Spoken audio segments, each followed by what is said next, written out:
ሰበር መረጃ እስራኤል በኢራን ላይ ባደረሰችው ጥቃት የሟቾች ቁጥር ወደ 787 ከፍ ማለቱ ተገለጸ። እስራኤል በኢራን ፕሬዚዳንታዊ ቢሮ አዲስ መጠነ ሰፊ ጥቃት መሰንዘሯን አስታውቃለች። ተባብሶ በቀጠለው በዚሁ ጥቃት ቴህራን ጨምሮ በርካታ የኢራን ግዛቶች መትቻለሁ ብላለች እስራኤል። ቢቢሲ በበኩሉ ናትናዝ የተሰኘውን የኢራን የኒውክሌር ጣቢያ መውደሙን አረጋግጫለሁ ብሏል። በሌላ በኩል የእስራኤል መከላከያ ሚኒስቴር ቴልአቪቭ ተጨማሪ ጥቃቶችን ለመሰንዘር በሊባኖስ ቁልፍ ስፍራዎችን እየያዘች እንደምትገኝም ተናግሯል።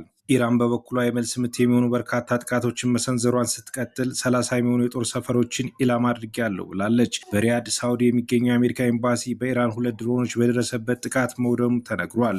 እስራኤልና አሜሪካ በኢራን እስካሁን ባደረሱ ጥቃት የሟቾች ቁጥር ወደ 787 ከፍ ብሏል። በኩዌት 6 የአሜሪካ ወታደሮች መገደላቸውም ታውቋል። የመካከለኛው ምስራቅ ጦርነት በፈጠረው ቀውስ በዓለም አቀፍ ደረጃ የነዳጅ ዘይት ዋጋ በከፍተኛ ሁኔታ መጨመሩ ተገልጿል።